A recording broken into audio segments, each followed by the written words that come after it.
Hi there, I'm Luke Hector and this is The Broken Meeple, a show where I devote my time to raving and ranting about board games, but usually more the latter part if we're honest. This one intrigued me. This is Children of the Colossi from Cosmodrome Games. This is from debut designer Jacopo Sali. I hope I'm pronouncing that remotely correctly. But this one intrigued me because, not because it's an area control game, because area control games admittedly is probably down the scale in terms of my favourite mechanics. You know, I don't go mad for area control games, but this one had the appeal of having movable locations that had the action spaces on. So normally you would just have a board with action spaces or a fixed map with spaces. This one has a map, but then it also had action boards where these things are moving around the map as they go along. It's like, well, okay, so a potential weird logistical nightmare in itself. But it's like, yeah, okay, that's something a little bit different. We haven't really seen that before. So the question is, jump in it, can it set itself apart from the crowd? Or is it going to be just like every other area control game out there? Just dudes on the map, what the hell? Get on with it. In this game, you are competing over areas on the board to collect these different eggs. These eggs are laid by the Colossi, which are these giant titans, kaiju, big creatures, big riding mounts, whatever you want to call it. These basically roam around the landscape and have entire cities on their back, effectively. You are competing to reach 10 victory points, which is the end goal of the game. So as soon as you hit 10, there you go, you've won the game. And the idea is that it's kind of twofold. It's area control, but it's also worker resource management in a sense. You have a bunch of these little workers. They're dotted around the board. Some will be in the chasm at the beginning, but others will be dotted around the various areas. And these areas, depending on player count, will be filled up with some negative spaces, but otherwise they will be filled up with potential eggs. Different colossi that you have in the game will have different eggs, so troopers will do them, but there's also some common ones as well, and these fill up the little spaces. As soon as one of these gets full up to the brim, a battle occurs between the players that are there, and then we see who wins the battle and who gets the most eggs out of the deal.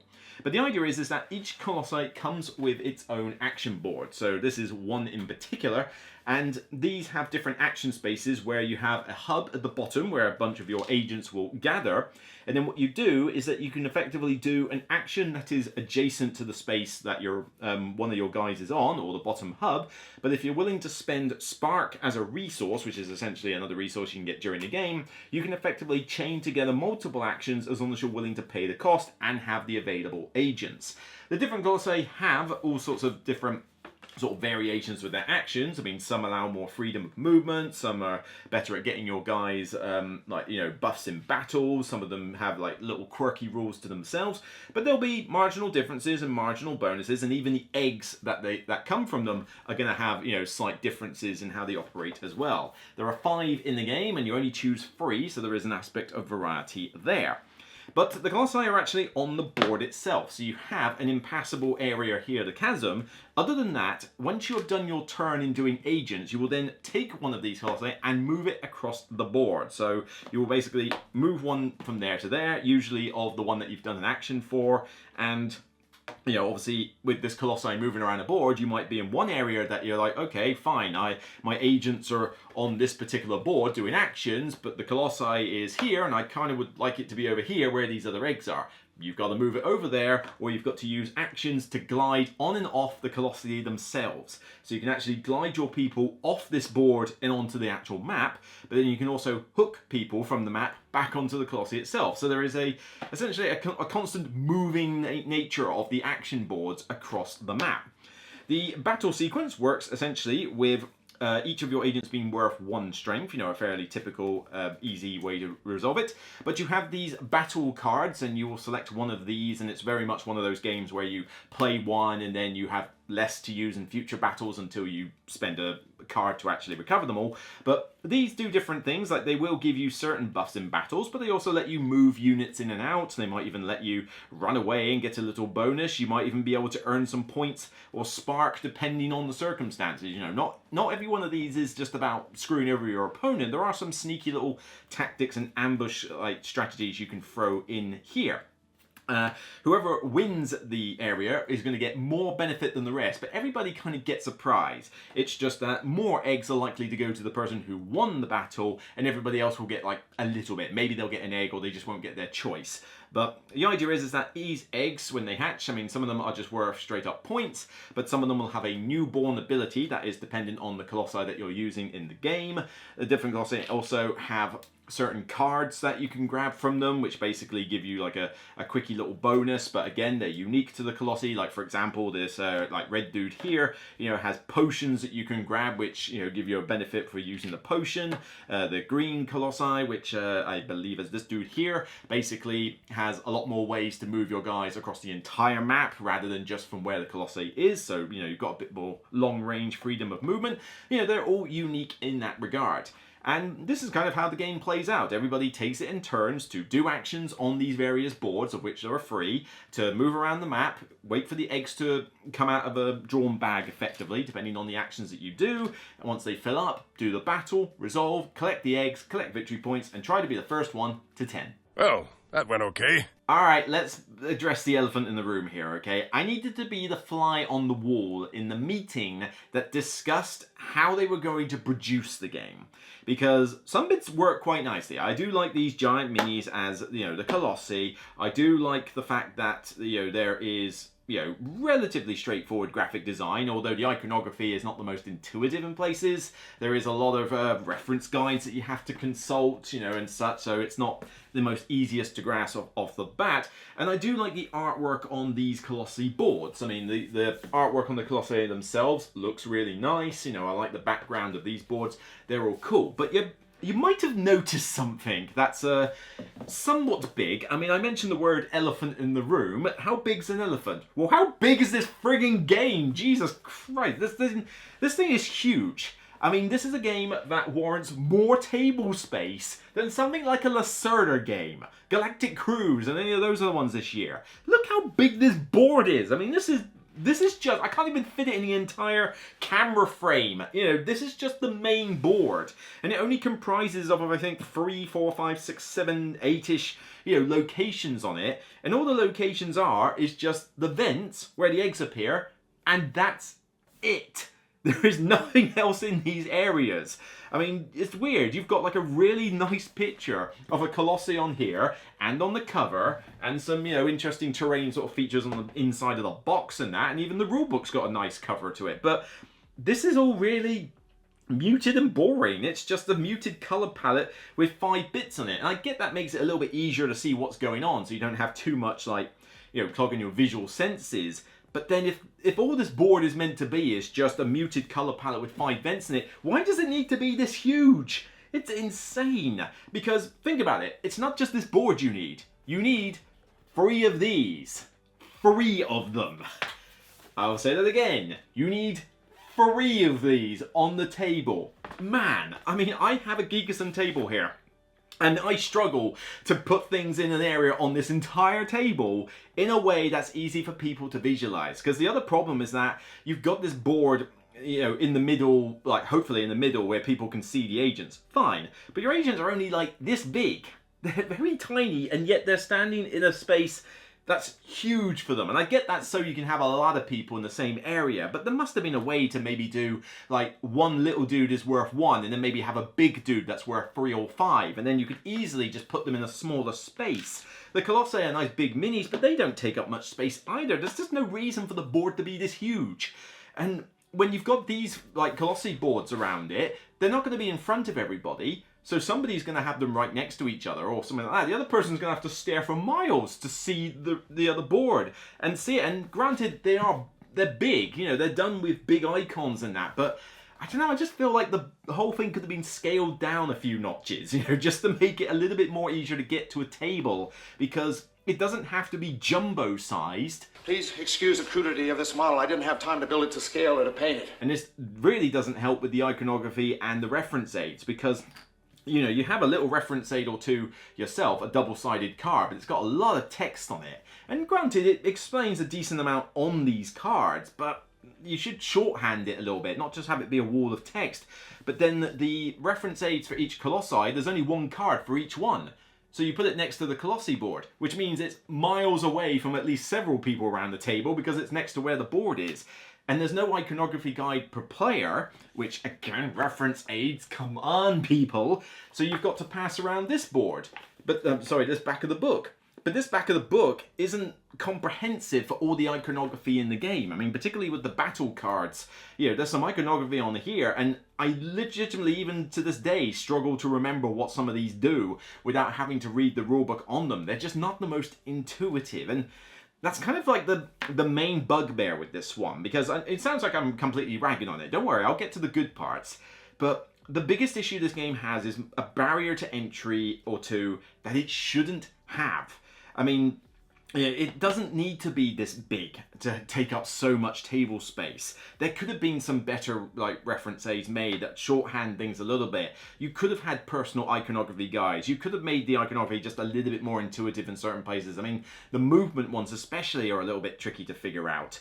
And there's just bits and bobs here and there, having these reference cards for the Colossi across the table and that.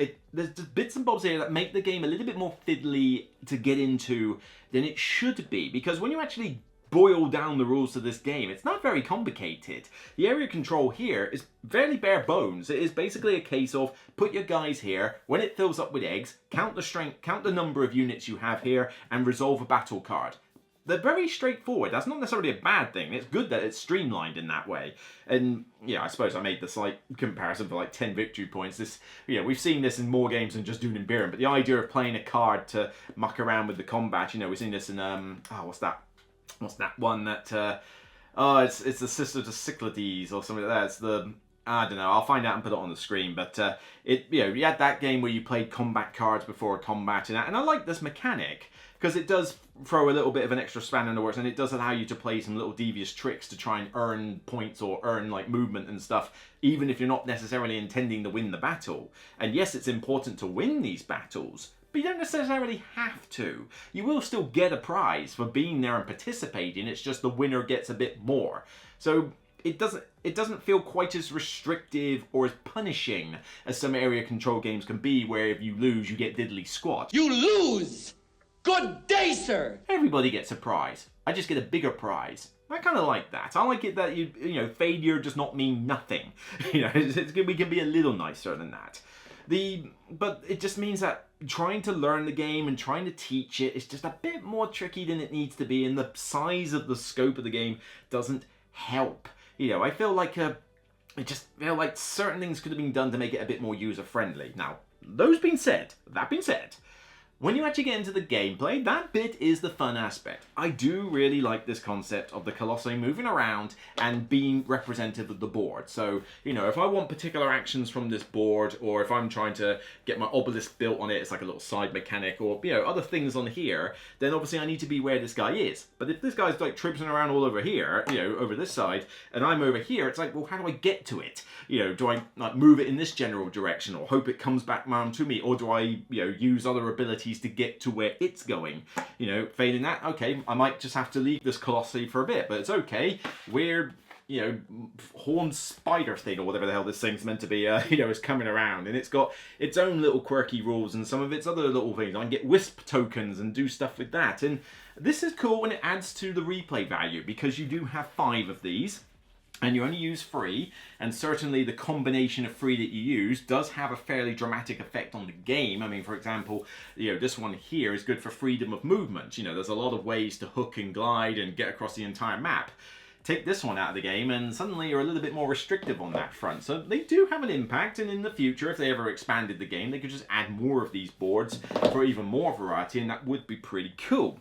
The eggs themselves, a little newborn ability, so you can actually have a person riding around, or a little newborn dinosaur going around the place. Hey! Easy with the head punches, fatso! It's nice. It adds little unique quirks to each game, and the combination of the Colossi is definitely going to, make, not make or break, but, it's definitely going to have an impact. It's impactful as to how the game goes, and I would like to see this kind of done more often, where, there is a moving platform for the area control and the actions aspect. We don't see that a lot in games, so this one does have an essence of originality. Game goes to 2 to 4 players, 30 minutes a player. That's pretty accurate. You are definitely looking at a good couple of hours to finish a full game of this. It may only be 10 victory points, but every point is consequential. So, I mean, you really are fighting for the points.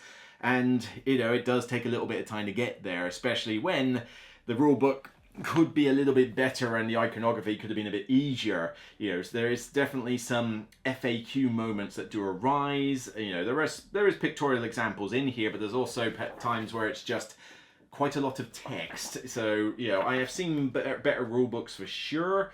Thankfully, the rules themselves are not crazy complicated in this game, but again, it's just these little irks with the iconography and how the thing is so big in that they just get in the way of making this as streamlined as it possibly could be.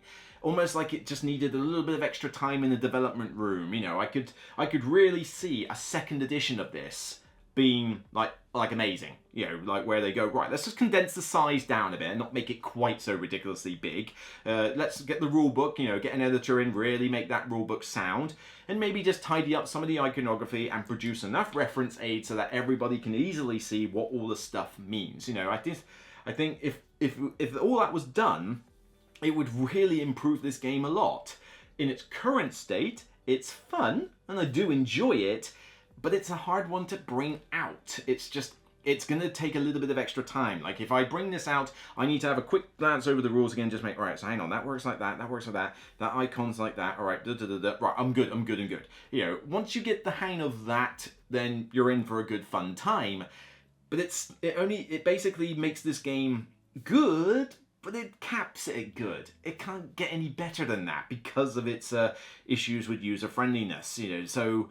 You know, I wanted this to be great. It could have been excellent even. This could, you know, it's got an original style of area control with a fairly streamlined combat system with a good amount of replay value, and as much as I think the board looks very boring, you know, there is decent, you know, artwork and that to be found with regards to these boards. So there's good things here, but it's hindered. It's, you know, it's holding itself back from being particularly great, and it just makes it very tricky to bring out. So you are going to have to bear that in mind.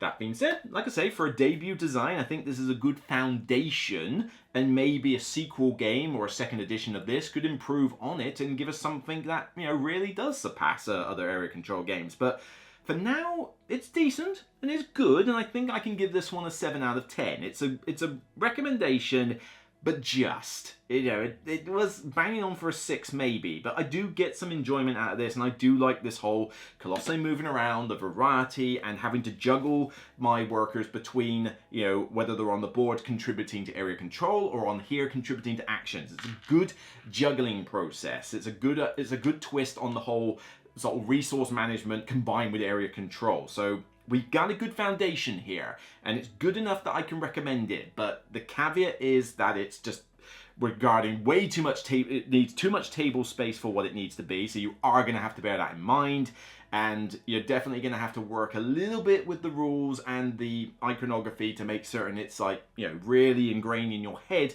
especially when you're teaching it. I think the first game, if you're learning straight from the rulebook, is your first game.